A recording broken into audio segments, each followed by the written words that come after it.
이번에 11단원 세계 속의 우리나라에 대해서 배워볼 텐데요. 선생님이 이게 칠판에서 수업을 했는데 이게 소리가 좀 녹음이 잘못돼서 어쩔 수 없이 좀 이렇게 진행을 하게 됐습니다. 12단원부터는 제가 칠판에서 수업을 하고 있을 거예요. 12-1에 11-1단원은 처음은 우리나라의 영역 독도에 대한 문제가 되겠습니다. 그래서 영역이 어디가 포함이 되고 독도는 또 왜 우리나라의 땅이라고 주장을 해야 하는가 증거에 대해서 또 배워보도록 할 거예요. 자, 첫 번째 장을 보시면 이렇게 나와 있을 겁니다. 우리나라의 사극단이라 부르는데 우리나라의 영토 동서남북 끝에 대해서 이제 배우는 겁니다. 자, 우리나라의 동서남북 끝, 동단, 서단, 북단, 남단이라 부르는데 서쪽의 끝은 평안북도 용천군 마안도라고 생각하시면 되는데요. 여기 비단섬이라 불리는 곳이 있습니다.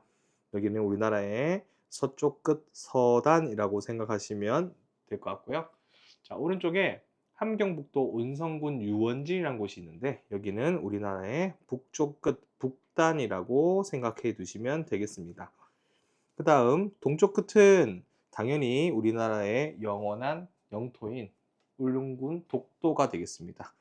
우리나라의 동단이 되겠죠. 자, 그 다음은 밑에 보시면 제주특별자치도의 서귀포시 마라도라고 있습니다. 여기는 우리나라 영토의 끝 남단이 되겠습니다. 네, 이렇게까지 해서 우리가 확인을 해볼 수 있었죠. 혹시나 출제가 되면 맞춰야 되니까 이렇게 동서남북에 대해서 잘 봐주시면 되겠고, 북한까지도 우리나라의 영토에 포함이 됩니다. 우리나라 헌법상 포함이 돼요. 알았죠? 자, 그 다음은 이제 우리나라의 범위에 대해서 배워볼 건데요. 자, 영역부터 보도록 하겠습니다. 영역은 우리 한 국가의 주권이 미치는 범위가 되겠습니다. 주권이 미치는 범위, 우리나라의 권리죠. 요게 어디까지 허용이 되는가, 어디까지 우리의 주권인가를 봤을 때 그 주권이 미치는 범위를 영역이라 부르고요. 영역은 크게 세 가지로 존재합니다. 영토, 영해, 영공 이렇게 되어 있습니다. 우리가 지금 배울 이 세 가지 영역 중에 제일 중요한 곳은 이 영해와 영토 부분이 될 거예요. 그쪽 지역이 시험에 가장 많이 나오기 때문에 그렇습니다. 자, 이제 영토는 우리나라가 속한 육지고요. 우리나라의 영토는 헌법에 적혀 있습니다. 다음 이제 국토라 부르기도 하죠. 영해는 우리나라 영토 주변에 뭐다? 바다예요. 자, 최저 조위선을 기준으로 한다고 되어 있는데 최저 조위선은 뭐냐면 가장 수위가 바닷물의 높이가 낮았을 때 해안선의 이제 분포라고 보시면 되는데 통상 언제 때 썰물이 가장 물이 많이 빠져나갔을 때죠. 썰물 때의 해안선이라고 보시면 됩니다. 그래서 가장 바다가 가장 많이 빠져나갔을 때 그때 육지부터 시작해서 몇 해리다? 12해리라고 되어 있죠. 이 해리는 바다에서의 길이를 재는 그런 단위라고 생각하시면 되는데요. 1해리는 약 1852m 정도 될 겁니다. 1800m 정도 된다고 생각하시면 돼요. 여기 12해리가 그 나라의 주권이 미치는 바다라고 생각하시면 되겠습니다. 영공은 영토와 영해의 수직상공, 통상 대기권 정도라고 생각하시면 될 것 같고, 자, 이 세 가지를 합쳐서 영역이라고 부르는데 이 영토, 영해, 영공은 그 나라만의 영토 범위이기 때문에 반드시 그 나라의 허락을 받아야 출입이 가능한 그런 곳이 되겠습니다. 자, 그러면 요 그림이 출제가 많이 되거든요. 자, 한번 보도록 합시다. 자, 이 그림에서 영토, 육지라는 건 쉽죠. 자, 영해가 문제인데 여기 보이는 요런 것들이 해안선이야. 요 해안선이 최저조위선이라는 뜻이죠. 최저조위선. 이 최저조위선을 기준으로 해서 몇 해리까지가 영해다라고 되어 있죠. 12해리가 여기 보이고 있습니다. 12해리까지가 영해라는 걸 알 수가 있고요. 그리고 좀 특이하게 배타적 경제수역이라고 해서 이렇게 나와 있는 것 있죠. 여기는 얼마예요? 200해리죠. 엄청 넓은 범위입니다. 배타적 경제수역은 남보다 내가 우선시 된다는 뜻이거든요. 그리고 여기서는 여기 보니까 물고기 잡이를 하고 있잖아. 여기서는 경제권을 우선시한다는 뜻입니다. 경제권. 경제권. 그러니까 주권이 있는 건 아니고 주권은 어디에 있는 거죠? 여기 있는 영해에만 주권이 있고 요 먼 바다인 이곳은 경제권이 있다. 그런데 이제 여기서 여기까지가 200캐리라고 했잖아. 200캐리 중에서 얼마는 빼야 돼요? 요만큼 빼야 되겠죠? 12는 빼줘야 돼. 그래서 이 배타적 경제 수역에 해당되는 범위는 몇 헬이다? 188헬이다. 요걸 잘 봐두셔야 되는 내용이 되겠습니다. 자, 뒤에 가서 조금 더 자세하게 보겠지만 요게 영역의 구성이다 라고 봐두시면 돼요. 자, 그 다음에 요거는 세계 여러 국토의 면적인데요. 역시나 러시아가 가장 큰 면적인 1위를 하고 있다고 우리가 알 수가 있고요. 혹시나 여기 꼴찌는 지금 이 그래프에서는 네덜란드라고 되어 있지만 세계에서 가장 작은 나라는 로마에 있는 바티칸 시국입니다. 네.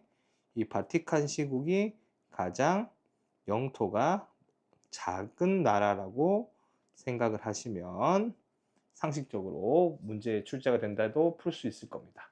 자, 이렇게 잘 정리를 해 두시고요. 다음 장으로 보도록 하겠습니다. 자, 이제 우리나라 영역에 대해서 다시 한번 배워볼 텐데요. 자, 우리나라의 영역은 영토부터 보겠습니다. 한반도와 그 부속 도서. 자, 한반도는 우리 육지가 되겠고 그 부속 도서는 어떤 곳이 되겠죠? 섬이 되겠죠, 섬. 그래서 우리 아까 전에 북한 지역도 우리나라의 영역에 영토에 본다는 뜻이었고요. 총 면적이 3만 제곱킬로미터인데 우리 남한은 약 10만 제곱킬로미터가 되겠습니다. 그래서 북한이 실제로 우리보다는 조금 더 영토는 넓죠. 자, 영해를 볼까요? 영해는 정말 중요하거든요. 여기 별표 쳐놓고 너무 중요하니까 꼭 기억을 해두시되 혹시 뒤에서 볼 게 있는지 한번 볼까요? 자, 이 영해 요 그래프가 요 지도가 시험에 제일 많이 나온 지도예요. 요거를 파악해 두셔야 되거든요. 자, 일단은 영해선이 초록색인데 이 영해선은 이 해안선부터의 12헬이라고 했잖아, 맞지? 자, 근데 동해안을 보니까 해안선이 깔끔해요. 해안선이 굉장히 어떤 편이냐면 단조로워. 그래서 기준을 삼기가 참 좋죠. 그래서 동해안은 해안선 최저 조위선으로부터 12헬이가 되는 거죠. 12헬이. 딱 12헬이가 되겠고 이 울릉도와 독도는 어때? 섬이니까 한 바퀴 돌리면 되지. 그래서 얘들도 몇 헬이가 딱 정해져요. 12헬이가 딱 정해지죠. 이렇게 단조로운 해안선에서 12헬이를 정한다는 걸 보고 통상기선이라고 불러. 이런 기준이 되는 선이 통상기선이라고 부릅니다. 이 친구들은 굉장히 깔끔하죠. 맞죠? 네, 그래서 뭐 고민할 필요가 없고요. 그리고 제주도를 보니까 어때? 제주도 섬이니까 이렇게 해서 통상기선을 딱 쓰면 좋죠. 그래서 통상기선을 쓰는 네 군데는 동해안과 울릉도와 제주도와 그 다음에 독도가 있다. 이렇게 총 네 가지가 통상기선이다. 이렇게 생각하시면 돼요. 통상기선 매우 중요하니까 기억해 놓고.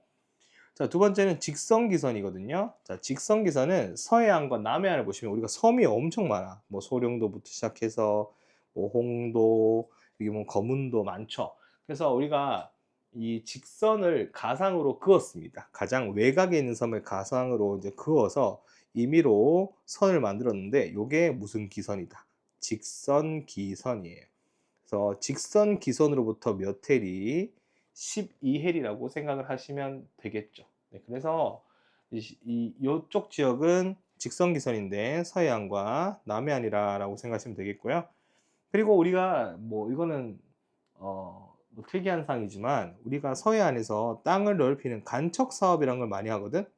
간척 사업은 이쪽에 있는 땅을 이렇게 메꾸는 거잖아, 맞지? 여기를 메꾼다고 해서 영해가 늘어나진 않습니다. 직선기선을 쓰기 때문에 그걸 잘 기억해 두시고 또 이제 한 군데가 더 있는데 우리나라와 가장 가까운 일본의 섬 대마도가 여기 있죠.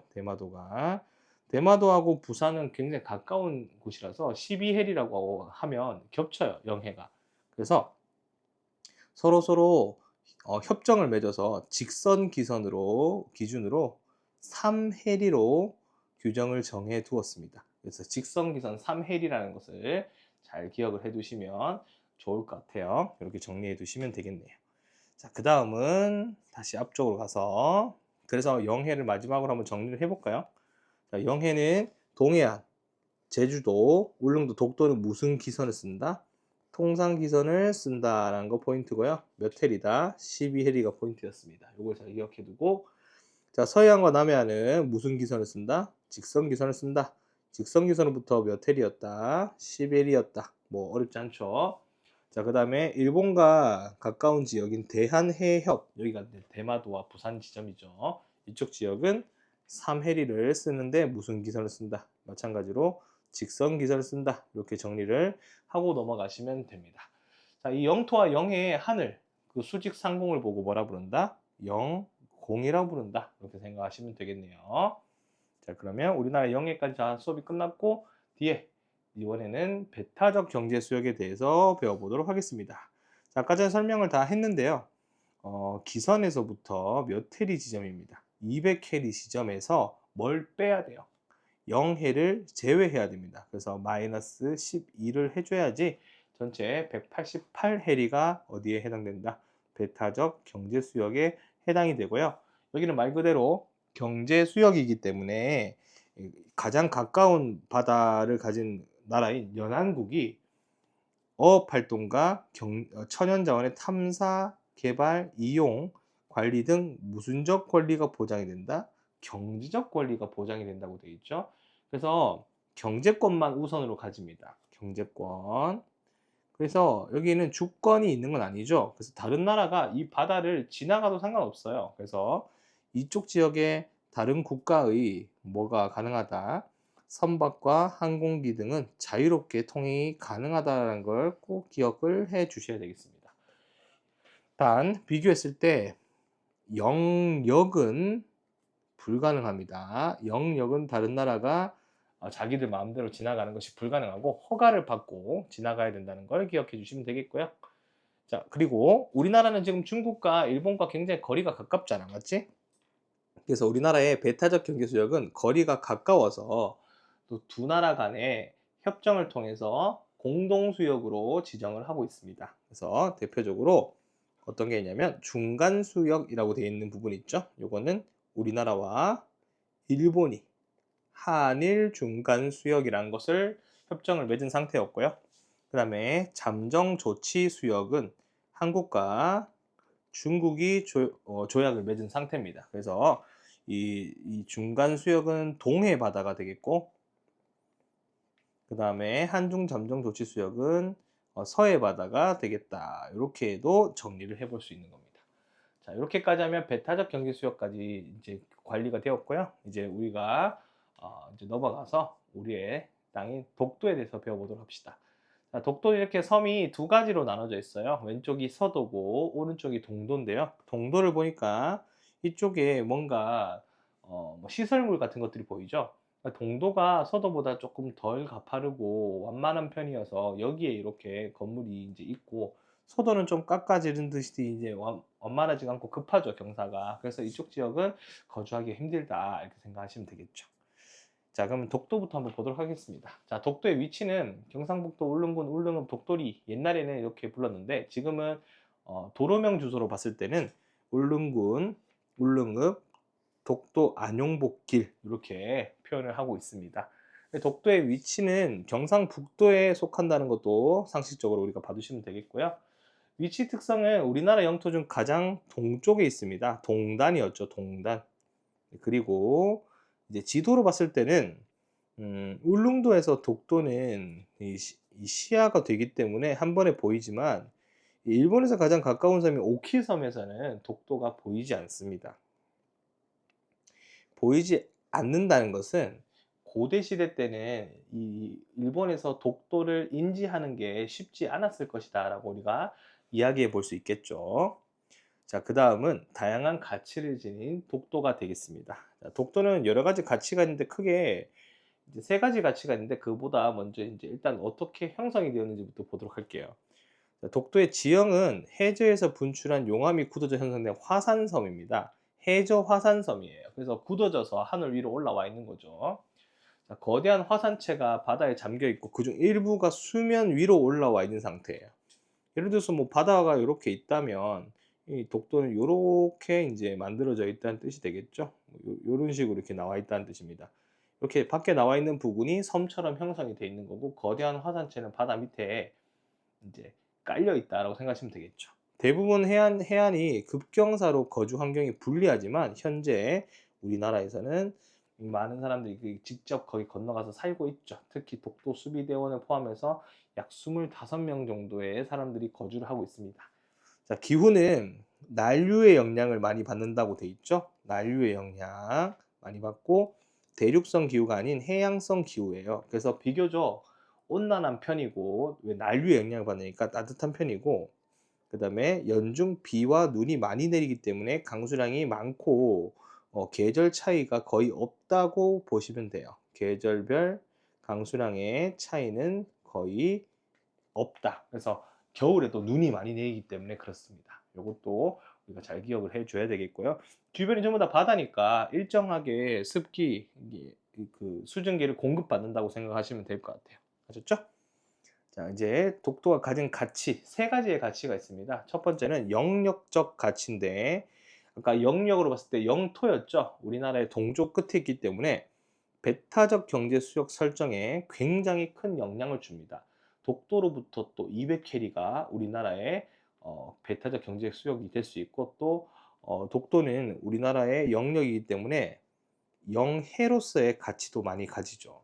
그리고 독도는 동해 한 중간에 있어요. 그래서 항공 및 방어 기지로서 국가 안보에 매우 중요하고, 예전에 일본하고 러시아가 싸웠던 러일 전쟁 중에서도 이 울릉도와 독도가 가장 큰 영향을 할 수 있는 지리적 위치에 있었죠. 그래서 군사적 요충지라는 걸 꼭 기억을 해 두시기 바랍니다. 첫 번째는 영역적 가치, 두 번째는 독도의 가치 중에 경제적 가치가 있습니다. 독도에는 어떤 경제적 가치가 있는가? 독도 주변 바다는 첫 번째 조경수역이에요. 자, 조경수역은 난류와 한류가 만나는 지점이죠. 그래서 난류성 어종, 그 다음에 한류성 어종도 같이 포함이 되어 있는 지역입니다. 그래서 이 어종이 풍부하죠. 그래서 이제 어업을 하기 위해 굉장히 좋은 곳이다, 이런 특징이 있고요. 두 번째, 해저에는 메탄 하이드레이트, 가스죠. 가스인데 약간 얼어 있는, 그래서 별명이 있죠. 불타는 얼음이라고. 이 가스가 이제 충분히 얼음턱 알갱이로 존재를 하고, 해양 심층수라고 해서 바다 밑에 깊은 곳에 200m, 250m 부근에 이하로 가면, 밑으로 내려가면 어, 엄청 차갑지만 오염되지 않은 해양 심층수가 깨끗하게 존재를 합니다. 그래서 그런 것들이 우리 독도의 자원일 수가 있다라고 생각하시면 되겠죠. 이런 자원의 가치가 있으니까 일본에서 자기들 땅이라고 우기면서 그렇게 분란을 만들려고 하는 거겠죠. 그럼 세 번째, 독도와 가치는 환경 생태적 가치입니다. 자, 아까도 이야기했지만 이곳은 해저 화산이 만들어진 곳이기 때문에 세계적인 지질 유적지예요. 그래서 우리나라의 해저 연구를 해볼 수 있고, 또 화산의 형성을 또 파악해 볼 수 있죠. 자, 그리고 다양한 동식물들이 살고 있으며 섬 전체가 독도 천연 보호 구역이다라고 생각하시면 되겠죠. 특히 독도에는 철마다 위치를 바꾸는 철새들이 굉장히 많이 머무는 곳이기도 합니다. 그래서 섬 전체가 천연 보호 구역이다, 이렇게 정리를 해 두시면 독도에 대해서 가치 세 가지를 이제 마무리할 수 있겠습니다. 자, 그 다음 독도를 지키기 위해서 노력한 사람들이 있었을 거예요. 어떤 사람들이 있었는지 한번 보도록 할게요. 독도는 지리적, 역사적, 국제법상 명백한 우리나라의 고유의 영토인데, 이게 이제 증거가 차고 넘칩니다. 이거를 여러분들이 설명할 수 있어야 되겠죠.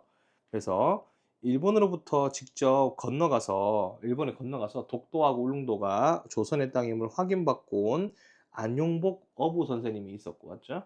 독도를 계속 지키고 계시는 독도 경비대 우리 여러분들이 계시죠, 맞죠? 역사적으로 어떤 게 있었는지 자료를 한번 보도록 합시다. 자, 첫 번째, 우리나라 최초의 역사책에, 우리나라 최고 오래된 역사책인 삼국사기에 나오는 사람이죠. 신라 장군이죠. 이사부라는 사람입니다. 신라 지중왕 시기에 그 당시에 울릉도하고 독도는 우산국이라는 나라였던 거 우리 역사 시간에 배웠고, 이 우산국을 직접 정벌한 사람이 이사부였죠. 그래서 이때부터 우리 역사에 등장한다고 생각하시면 되겠고요. 자, 두 번째, 안용복입니다. 조선 숙종 때 이제 사람이죠. 조선 정부의 허락 없이 불법으로 울릉도와 독도 주변에서 고기잡이하는 일본 어민들을 혼내다가 일본에 잡혀갔지만, 거기서 의기양양하게 일본의 지도자, 일본의 정치를 하는 사람들로부터 조선의 영토임을 확인하는 문서를 받아온 사람이 누구다? 안용복 선생입니다. 이렇게 생각하시면 되겠죠. 자, 세 번째는 독도 경비대입니다. 현재 우리 독도 경비의 임무를 수행하고 있고 외부 세력의 이제 침략에 대비해서 24시간 동안 해안 경계를 지키고 있는 우리 독도 경비대 대원이 있습니다. 자, 그리고 실제로 이제 독도에 주소를 두고 실제로 거주하고 계신 분도 있다는 것을 꼭 기억해 두시고 이렇게 해서 우리나라의 영역과 독도에 대해서 수업을 마무리해 보도록 하겠습니다. 열심히 해주시고 뒤쪽에 있는 문제 꼭 풀어서 채점까지 해보시고 다음 테스트 준비해 주세요. 수고했습니다.